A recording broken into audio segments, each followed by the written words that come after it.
Ẹ̀yin tèmi, ẹ̀yin èèyàn wa jákèjádò àgbáyé, mo sáré fẹ́ sọ nǹkan kékeré kan nípa ọ̀rọ̀ Olúwo tilẹ̀ wò Ọba Abdulrasheed Àkànbí, eléyìí tí wọ́n jáde tí wọ́n sì fi àwọn ẹ̀sùn kan sọ pé àwọn fi ẹ̀sùn kan kan Ọọ̀ni tilé Ifẹ̀ Ọba Ẹniìtàn Adéyẹyè Ògúnwùsì.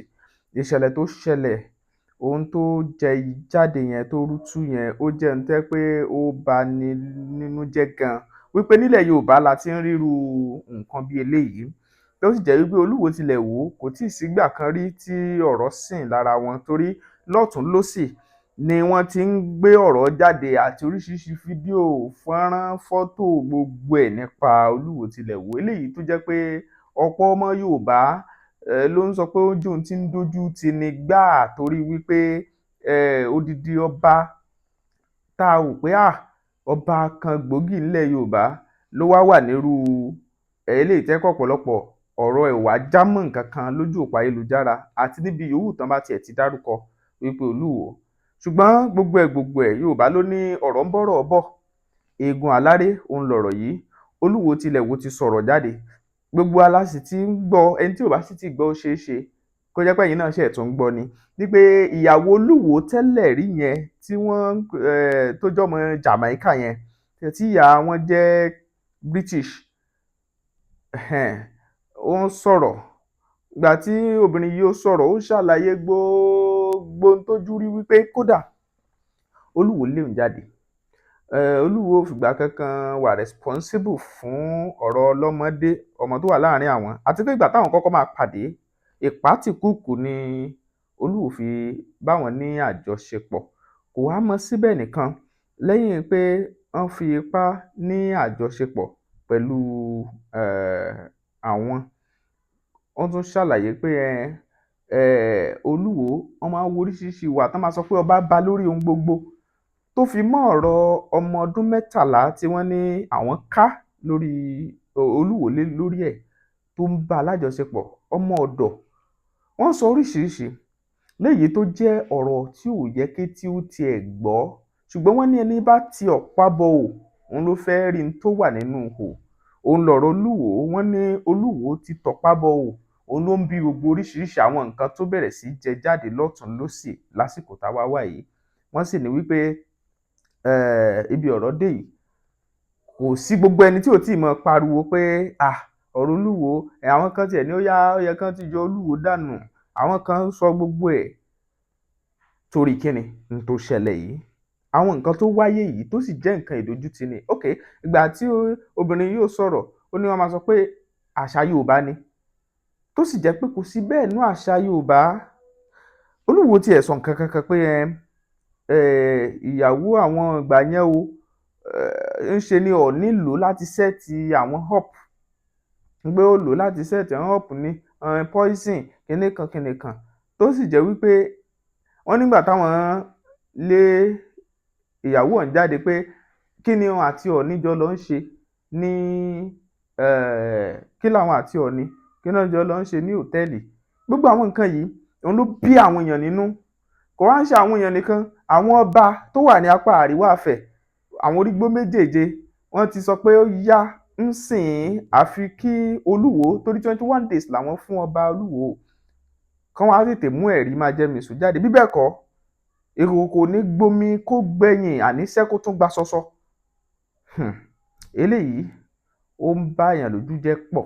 Mo rí àwọn kọ́mẹ̀ntì kan, kódà àwọn kan tí wọ́n jẹ́ ọmọ ìlú Ìwó sọ pé eléyìí tí kábíyèsí àwọn ń ṣe yìí kò dùn máwọn nínú rárá.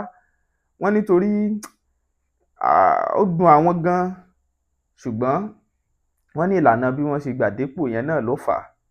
Àìmọye ọ̀rọ̀ ni bàbá Ògúndòkun ti sọ ṣáájú, ṣùgbọ́n gbogbo ọ̀rọ̀ náà rèé, wọ́n ní bí wọ́n bá ń pèèyàn ní àbí fún ràdàràdà, ìmọ̀ ń pà fún ẹ̀ mọ́ ni, tó ṣe bí òwe àgbà o. Ṣùgbọ́n kúkúrú ibẹ̀ ni wípé ohun tó yẹni ló yẹni, okun ọrùn ò yadìẹ, tó bá ń yadìẹ kò lè yẹ ẹni tí ń fà á. Torí ẹ̀, ilẹ̀ Yorùbá kò yẹ ká sọra wa di ìgbésẹ̀ tó tọ́, ìgbésẹ̀ tó yẹ gbọ́dọ̀ farahàn, torí òkodoro ibẹ̀ gbọ́dọ̀ fojú hàn. Bó tiẹ̀ jẹ́ pé Ọọ̀ni Ilé Ifẹ̀ wọn yìí sọ̀rọ̀ tí wọ́n tiẹ̀ ní gbin, wọn dẹ̀ ní sọ̀rọ̀, torí Yorùbá ló sọ wípé ibi gẹrẹjẹ là á bá gbà. Ìwà tọ́ba tẹ́lẹ̀ ó yẹ ká máa rí lára àwọn kábíyèsí wa. Àwọn kan ní tá a sì ń rí lára wọn gẹ́gẹ́ bí àwòkọ́ṣe, ṣùgbọ́n gbogbo ẹ̀ ọ̀rọ̀ rèé o. Ṣé wá rí lórí ìyẹn dúró bẹ́ẹ̀, àwògedengbe ó gbọ́ tìtàn ó jókòó. Lórí ọ̀rọ̀ ìṣẹ̀lẹ̀ tó ń ṣẹlẹ̀ ní ìpínlẹ̀ Kwara, àwọn ará Ìgbómìnà lórí ọ̀rọ̀ àkọlù àwọn Fúlàní sí wọn ńbẹ̀. Bàbá kan tiẹ̀ sọ̀rọ̀, ọ̀rọ̀ tí bàbá yẹn sọ màá fẹ́ kẹ́ ẹ gbọ́. Dìde kó ṣẹ́tù sí Nàìjíríà, dìde kó ṣẹ́tù sí Nàìjíríà. Kò yé wa mọ́ o, Ọlọ́run jọ̀wọ́ wá dá sí i. Jésù dìde kó ṣẹ́tù sí Nàìjíríà, Ọlọ́run wa. Ọmọ Yorùbá pátápátá, gbogbo ọmọ Yorùbá pátápátá lọ̀rọ̀ ẹ̀ kàn. Torí wọ́n ní ikú tó ń pa ojúgbẹ̀ ẹni, òwe ńlá ní pa fún ni. Mo ṣe fídíò kan láìpẹ́ yìí tí mo sọ̀rọ̀ nípa ìgbóònà ní Kwara State. Kò sí nǹkan méjì jù pé àwọn ìgbóònà táwọn pè ní ìgbóònà yìí, ojúlówó ọmọ Yorùbá ọmọ Odùduwà ní gbogbo wọn o. Bẹ̀tẹ̀ ọ̀pọ̀lọpọ̀ wọn sọ̀rọ̀ àwọn dẹrú. Wọ́n sọ̀rọ̀ àwọn dẹrú ẹ̀sìn. Ìkan nínú àwọn ìgbóònà sọ lórí social media láìpẹ́ yìí pé Tinubu ò dá sáwọn ní ìgbóònà, wọn Fúlàní fogun jà wọ́n ìgbóònà. Èmi lóore ọ̀fẹ́ láti rin ìrìn àjò nílẹ̀ ìgbóònà yẹn. Tẹ́ bá bẹ̀rẹ̀ láti Àjàṣẹ́ Epo, Òmùpó ńbẹ́ńbẹ́, Ìdọ̀fìàn, Igbó Òwú, Ìlọ́ta, mo gbà kí ló kọ ìlú ìtì jẹ́ bẹ́ẹ̀ bẹ́ẹ̀ lọ, látàjẹsẹ́ ìgé kágbòkè ya kájáde sí Gbàjà, Òkè Ọdẹ, Bàbá Ńlá, láti Gbàjà ìgé kágbọ̀ Fàrèsé, kálọjá Ságànjìn, Ọ̀rá, Àárọ̀ Ọ̀rin, Ìjárá, gbogbo Ìjárá mẹ́tẹ̀ẹ̀ta, Òmùàrán, Òkè Onígbín, Ìsánlú Ìsìn, Ìsánlú Mọ̀kútú, bẹ́ẹ̀. Mo lóore ọ̀fẹ́ àti ìrìn àjò yẹn. Mo wá ṣe àkíyèsí pé àwa tí a jẹ́ Yorùbá tá wà ní ìpínlẹ̀ Kwara ní ìgbóònà yẹn, fúnra ara yín lè ń fogun jara yín. Nínú àìmọ̀ kan ẹ ti fogun jara yín. Ní nǹkan bí 1960, 1970 sókè, gbogbo òlú tá a dákọ̀ yìí gbogbo ẹ ti tú o. Àwọn Fúlàní kàn débẹ̀, wọ́n kàn ń bá lé lófìfo, náà kàn ń gbé abẹ̀ náà ń gbé bẹ̀, náà lọ kóra wọn wá. Kí ló fà? Èkó ni gbogbo wọn lọ takú sí. Nígbà tẹ́ fi lé ìlú yín lẹ̀, tẹ́ fi lẹ̀ yín lẹ̀, àwọn Fúlàní, àwọn marauders, wanderers tí wọ́n mọ̀ bí tí wọ́n níbi tí wọ́n fẹ́ dé, tẹ́ bá bá yín lójijì ń bẹ̀, tẹ́ bá dé Òkè Ọdẹ, ìlú ńlá lòkè Ọdẹ tí mo mọ̀ bẹ̀rẹ̀ dáa, mo sì gbé bẹ́ẹ̀, mo gbé Ìgbàjà. Tẹ́ bá dé Òkè Ọdẹ níjọ́ tí wọ́n bá ná ọjà wọn, ẹ mọ̀ pé Yorùbá ti tán bẹ̀ yẹn. Gbogbo àwọn ìlú tí mo dákọ̀ yìí, Ọ̀rá tó fi dé táwọn máa lọ gbà jáde sí Sàárẹ́ dé Bàbá Ńlómọ̀. Tẹ́ bá rí àwọn Fúlàní bó ṣe bu ìlú yẹn pa, àwọn Fúlàní náà ń dáko gbogbo kó bẹ̀ náà ń da. Tẹ́ bá dé bẹ̀ǹjọ́ ọjà wọn, ta ló wá jẹ̀bi? Ṣé Tinubu ló jẹ̀bi ni? Ṣé bẹ́yìn lẹ fìlú yín lẹ̀? Ẹ̀yin lẹ fìlú yín lẹ̀ náà. Àwọn tó kùn lé ń gbọ́n bá pa gbogbo wọn tán, wọ́n take over. That is the idea. Kò jù báyìí lọ. Idea ò jù báyìí tán fẹ́ lò fún yóò jù báyìí lọ. Ọwọ́ yín ló kù sí. Bóyá kẹ́ ẹ padà lọ sílé. Tinubu ò lè wá bá ń tún yín ṣe o. Gbogbo ilẹ̀ takúsèkó, ẹ̀yin Kwara, ẹ̀yin Ìgbónà. Ẹ takúsèkó, ẹ ti di ara ẹ̀ bàbá Èkó kalẹ̀, ìyá Èkó. Ọmọ síbínú ọmọ, gbogbo yín Èkó lẹ́wà. Ìjọba Abádíà, Ìgànmú, Orílẹ̀. Àwọn Ìgbónà lónìí gbogbo bẹ̀yẹn. Tí Fúlàní bá wá gbógun tiẹ̀ tó bá kù lé, tí wọ́n pa wọ́n tán sá wọn, ìkan nínú bàbá ńlá ọba ìlú yẹn wọ́n mú ó wà l'Ábùjá báyìí tó ń conspire pẹ̀lú àwọn Fúlàní ajínigbé pos ìyàwó ẹ̀ náà fi ń sanwó fún àwọn ajínigbé kó tó ipò fi wá mú ọba Òkè Ọdẹ tí wọ́n pa sọ yẹ kó rí bẹ́ẹ̀ sọ yẹ kó rí bẹ́ẹ̀ ẹ̀yin ìgbàjẹ́ ẹ má múra ẹ má ṣàfihàn o ẹ̀yin náà ẹ má retí ẹ má ṣàfihàn ẹ má retí ta ló fẹ́ gbìjà ẹnìkan náà ẹ fìlú yín lẹ̀ ẹnìkan sọ ń gbà yẹn pé wọ́n máa tó dé sí Ọ̀ṣun àti kíní mo ní ká gbàgbé lórí ẹ wá sí ìpínlẹ̀ Ọ̀ṣun ẹ wá wo báwa ṣe ń treat àwọn Fúlàní kò sí grace kankan ẹ tó sọ fún mi ní ìgbóná gbà yẹn ó ní lóòótọ́ we share the same culture and the same religion ṣe é pé madness ni ẹ bá mi fi fídíò ìránṣẹ́ sí gbogbo àwọn ọmọ Yorùbá bí kíbi tí wọ́n bá wà lágbàáyé ẹ bá mi share rẹ̀ kán rí kán gbọ́ àwa là ń gbàbọ̀dè fúnra wa àwọn ọmọ Yorùbá là ń gbàbọ̀dè fúnra wa àbọ̀dè in the sense pé Fúlàní ẹ̀sọ́dọ̀ rẹ̀ yẹn ẹ̀sìn kan náà lẹ́ ń ṣe culture kan náà lẹ́jọ́ ní ṣé Yorùbá àti Fúlàní àṣìá culture àti language jẹ́jọ́ torí Ọlọ́run sẹ́ni pé kò jẹ́ kọ́pọ̀lọ́ àwọn èèyàn pé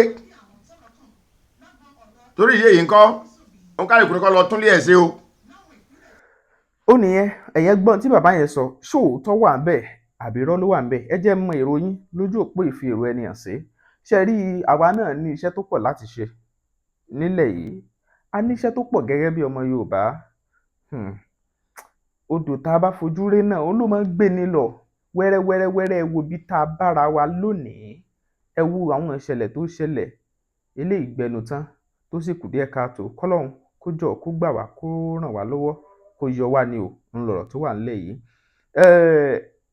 a gbọ́dọ̀ wò sùn àsìkò rèé tó yẹ kí ìran Yorùbá kó dìde kò wá mọ síbẹ̀ nìkan ẹ jẹ́ ń sáré padà sínú ọ̀rọ̀ Olúwo wọ́n ti ń gbà tán bí orúkọ ọmọ tí obìnrin ará Jamaica yìí tí wọ́n bí fún wọn òun ni wọ́n ń pè ní Odùduwà now tó bá yá lẹ́yìn ọ̀pọ̀lọpọ̀ ọdún ṣàmọ̀ pé kò ń ṣe lẹ́yìn ọ̀pọ̀lọpọ̀ ọdún gan láti ìsìn lọ tó máa fẹ́ pe Olúwo wọ́n lè pè wọ́n ní bàbá Odùduwà torí orúkọ ọmọ wọn Odùduwà ni wọ́n fún wọ́n lè bẹ̀rẹ̀ sí pé wọ́n ní pé bàbá Odùduwà ìtàn ò bá yí padà òun sì ní history náà ní kankanṣu ẹ̀ léèwé yìí tó sì jẹ́ pé ìgbò bá yá lẹ́yìn ọ̀pọ̀lọpọ̀ ọdún wọ́n bẹ̀rẹ̀ sí gbé gbági wàhálà ò tún ṣẹlẹ̀ ẹ má jà dákọ̀ fúnṣàn sílẹ̀ nílẹ̀ Yorùbá ẹ má jà dá èdè àìyedè àwọn tó lè bí èdè àìyedè àti kí nǹkan dojúrú ẹ má jà gbélẹ̀ lóòótọ́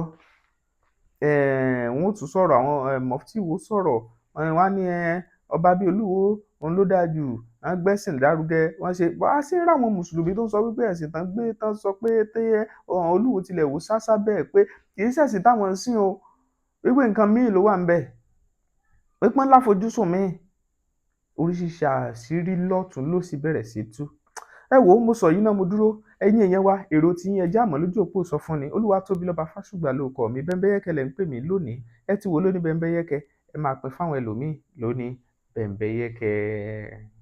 èmi ní Àṣàní tó wà nínú Àṣàní and Àdùkẹ́ Foundation mo fi àsìkò yìí pè gbogbo wa ọdún yìí tún ti dé the 3rd International Adire and Cultural Festival ọdún gbogbo wa ni o mo rọ gbogbo èèyàn ẹ túyáyá jáde ẹ jẹ́ ká wá gbé nǹkan tó ṣe tiwa ẹ jẹ́ ká gbé lárugẹ ẹ jẹ́ ká wá di àṣà wa mú oríṣiríṣi eré orin ìdíje àdìrẹ láàrin àwọn ọ̀dọ́ àtàwọn obìnrin ẹ lọ sórí ayélujára wa www.asaniandadukefoundation.com.ng ẹ lọ tẹ participate kẹ́ ẹ tún tẹ sponsor láti ṣe agbátẹrù ètò ọdún àdìrẹ and cultural festival. ọ̀pọ̀lọpọ̀ gan á tiẹ̀ máa wò wípé níbo la ti lè rí àdìrẹ ojúlówó tá à ń sọ̀rọ̀ èyí rà ní ọjọ́ àjọ̀dún ẹ rí àdìrẹ lọ́pọ̀ yanturu kó tó wá tó ọjọ́ àjọ̀dún ẹ lè kàn sí wa lórí ẹ̀rọ ìbánisọ̀rọ̀ tí mo ti fi sílẹ̀ ẹ dẹ̀ lè wá sí ibùdó wa níbi tá a ti jókòó tá a ti ń ṣe ìdánilẹ́kọ̀ọ́ tá a dẹ̀ ti ń ṣe àdìrẹ ní ọ̀pọ̀ yanturu ẹ fẹ́ fàdìrẹ ṣe ìgbéyàwó ẹ fẹ́ fi ṣe ìkómọ ẹlẹ́gbẹ́jẹgbẹ́ ni ẹ tiẹ̀ ní àríyá tẹ́ fẹ́ ṣe a lè ṣe àdìrẹ tó jẹ́ customize fún yín lẹ́ẹ̀kan sí ẹ pè 08034 720409. ẹ ṣeun. ẹ sáré fún mi ìṣẹ́jú kan yín èèyàn wa ẹ jọ̀ọ́.